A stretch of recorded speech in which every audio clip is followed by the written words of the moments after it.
Speaking louder does not make people listen harder.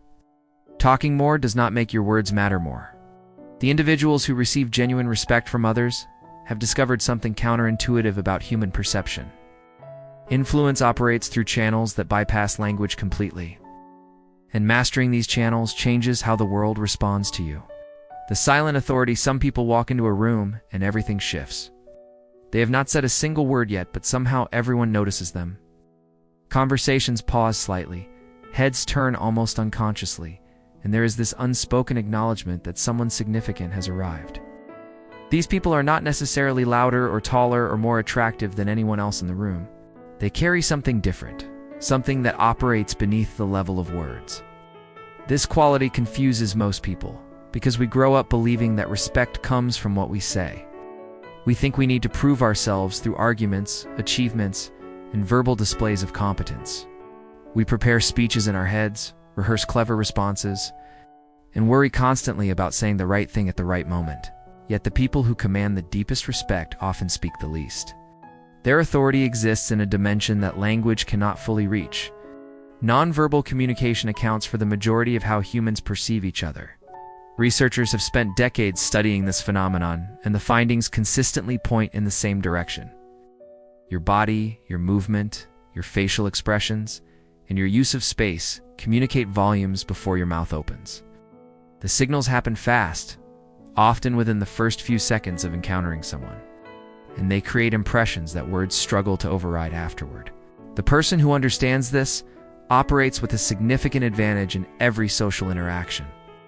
They know that respect is not demanded or requested, but projected through a series of subtle cues that most people emit unconsciously. By becoming conscious of these signals, you gain control over something that shapes how others perceive and treat you in every area of your life.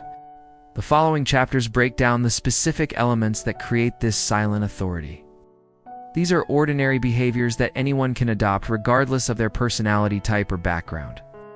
The results show up quickly once you become aware of what you are actually communicating through channels you probably never paid attention to before. Your body speaks first. The way you hold your physical form broadcasts information constantly, whether you intend it to or not. Most people have never consciously considered what their posture communicates because it feels like such a basic and automatic part of existence. But the positioning of your spine, shoulders, and head creates an immediate impression that influences how seriously others take you before any conversation begins. People who lack confidence tend to compress themselves physically. Their shoulders round forward, their chest caves inward, and their head tilts downward in a posture that minimizes their physical presence in any environment. This contraction signals submission to every person who observes it, even though the observer rarely processes this consciously. The brain reads compressed posture as weakness or fear and adjusts its respect calculations accordingly without any deliberate thought involved. People who command respect do the opposite without making a theatrical production of it. They allow their spine to lengthen naturally, let their shoulders rest back without tension, and keep their head balanced evenly rather than drop toward the ground. This expanded posture takes up more space and signals that the person feels entitled to occupy that space. The brain of every observer registers this as confidence and adjusts treatment accordingly. The fascinating part is that posture affects not only how others perceive you, but how you perceive yourself. Studies have demonstrated that adopting expansive postures actually changes hormonal levels in the body, increasing testosterone and decreasing cortisol. The physical position you hold influences your internal state, which means that standing with confidence can actually create genuine confidence rather than just projecting an illusion of it. You can test this immediately by adjusting your posture right now wherever you are sitting or standing. Lengthen through your spine without creating stiffness. Allow your shoulders to settle back naturally and balance your head directly over your spine rather than letting it drift forward. Notice how this position feels different internally. That internal shift is the beginning of the external shift that others will perceive. The change does not require constant vigilance once you practice it enough, because eventually the confident posture becomes your default rather than something you have to remember to do. The power of slowness there is information encoded in tempo that most people never think about consciously. The speed at which someone moves through the world communicates something fundamental about their relationship to their environment. A person constantly hurrying suggests that external forces control their schedule, demands exceed their capacity, that they are perpetually behind and struggling to catch up. Contrast this with someone who moves through the same environment at a relaxed pace. Their unhurried manner suggests sufficiency rather than scarcity. They appear to have enough time, enough resources, enough internal stability that nothing requires frantic response. This perception triggers automatic respect from observers because it signals a kind of abundance that rushed behavior can never convey. Historical patterns reinforce why slowness carries these associations in the human brain. Those with power and security throughout human societies rarely needed to hurry anywhere. They set schedules rather than chasing them. They waited for others rather than being waited upon. The fast pace of subordinates contrasted visibly with the measured movement of those in authority. These observations accumulated over thousands of generations and shaped how brains interpret tempo today. Beyond perception, deliberately reducing your pace produces measurable physiological changes. The nervous system responds to slowed breathing and movement by decreasing activation of stress responses. Blood pressure drops, muscle tension releases, and cognitive function actually improves when the body is not operating in hurried mode. You think more clearly and respond more effectively when you allow yourself to slow down rather than racing through every interaction. Most people default to unnecessary speed throughout their day without examining this habit. Conversations get rushed, transitions between activities happen frantically, and even leisure time carries a hurried quality. Breaking this pattern requires deliberate attention because the habit runs deep. The adjustment feels strange initially, almost like moving through water. But other people register the change immediately, even when they cannot articulate what they are noticing. They simply perceive someone who seems more grounded than the frantic people surrounding them. And that perception translates directly into increased respect. Eyes that command the human gaze carries a weight that few people fully appreciate or learn to use intentionally. Your eyes communicate engagement, interest, and self-assurance in ways that words simply cannot replicate. Someone can say all the right things while their darting eyes undermine every syllable, revealing uncertainty that their language attempted to conceal.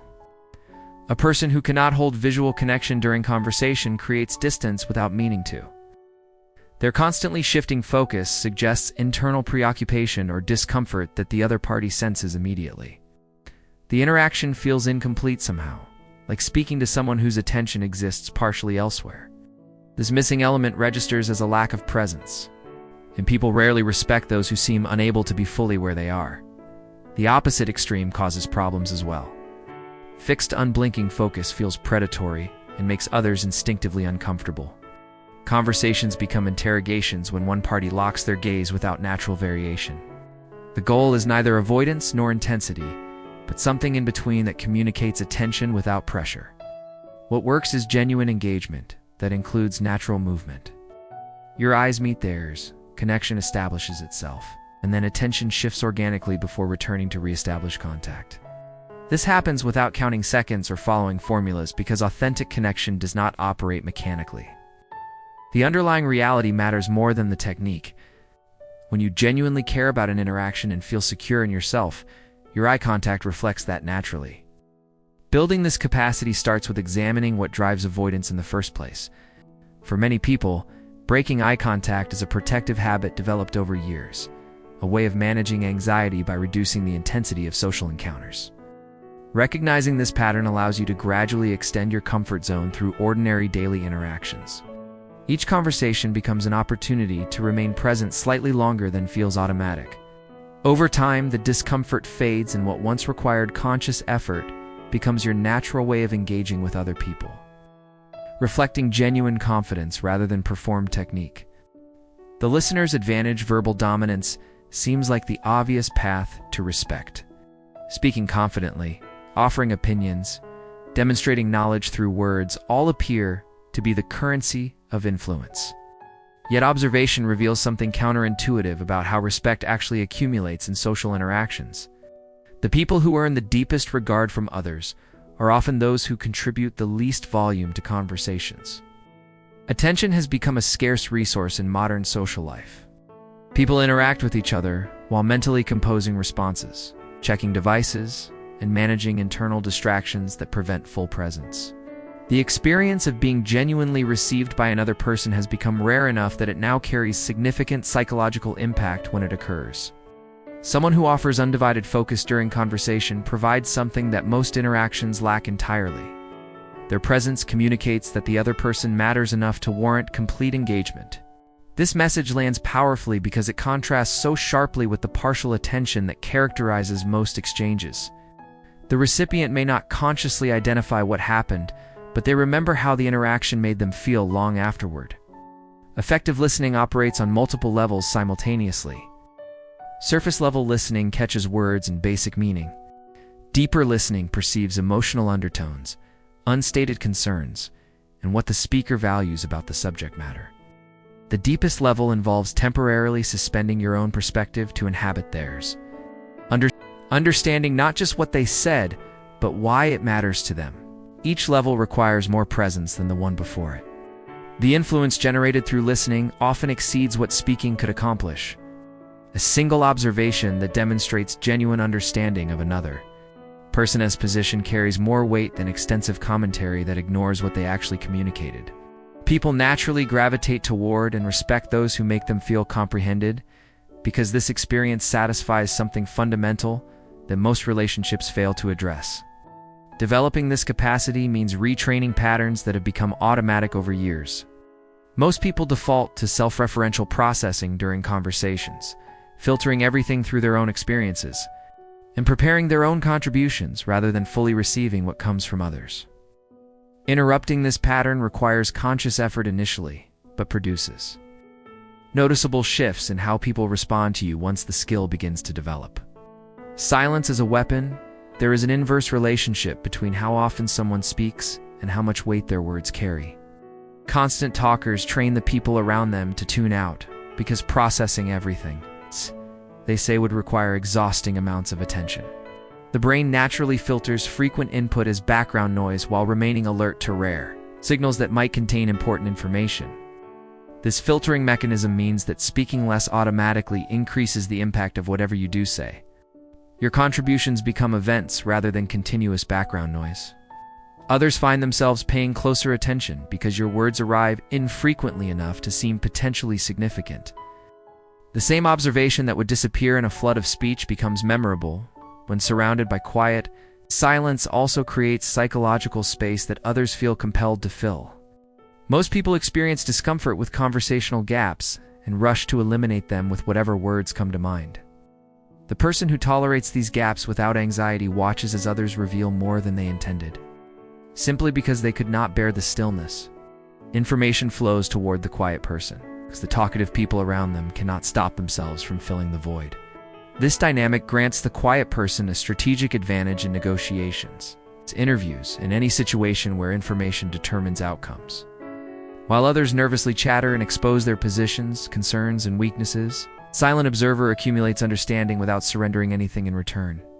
The exchange becomes asymmetrical in their favor, simply because they possess the discipline to remain quiet while others could not. This advantage compounds in situations involving disagreement or high emotion. The instinct during heated moments is to advocate loudly for your position, matching the energy of others or exceeding it.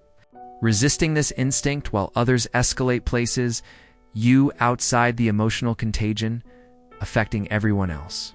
You maintain clarity while they sacrifice it to the intensity of the moment. What you offer after the intensity subsides carries different weight than anything said during the escalation. Your composure throughout the difficulty has already communicated something about your character. Your words arrive without the defensive charge that colored everything others contributed. This combination creates receptivity that would not exist if you had participated in the preceding turbulence. Becoming comfortable with extended silence requires working against social conditioning that treats quiet as awkward or hostile. Many people speak primarily to manage the discomfort of silence rather than because they have something valuable to contribute. Recognizing this pattern in yourself opens the possibility of choosing differently. Allowing quiet to exist without rushing to fill it demonstrates a security that constant speakers cannot project, regardless of how confident their words sound. The practice feels unnatural initially because the urge to fill silence runs deep in most people. But each successful instance of restraint builds tolerance for the discomfort until quiet becomes a comfortable place to operate from rather than a state requiring immediate escape. The root, respecting yourself first techniques without foundation collapse under pressure. A person can learn every behavior associated with commanding respect and still fail to generate it because others sense something missing beneath the surface. The missing element is not another technique but an internal orientation toward oneself that either supports or undermines everything built on top of it. Authentic self-regard operates as invisible infrastructure for all visible behavior. The word authentic matters here because manufactured confidence and genuine confidence produce different impressions even when the external actions look identical. Human perception evolved to detect social threats and opportunities with remarkable precision. We register subtle inconsistencies between what someone does and what they appear to believe about themselves. Even when we lack vocabulary to describe what we noticed, someone who genuinely values themselves moves through the world differently than someone performing confidence. While harboring doubt, the genuine article does not need to remind themselves to take up space because contraction never occurs to them as an option. They do not consciously slow their pace because rushing would feel like an admission that something external controls them. Their eyes meet others naturally because hiding feels unnecessary when you have nothing to prove and nothing to protect. This internal orientation develops over a lifetime through accumulated experiences, relationships, and the stories we construct about who we are. Many people carry early conclusions about their worth that no longer serve them, but continue operating beneath awareness. These outdated beliefs sabotage attempts to project confidence, because the body expresses what the mind actually believes regardless of conscious intention. A child who received consistent messages of inadequacy may grow into an adult whose posture, pace, and eye contact all reflect conclusions formed decades before they could evaluate their validity.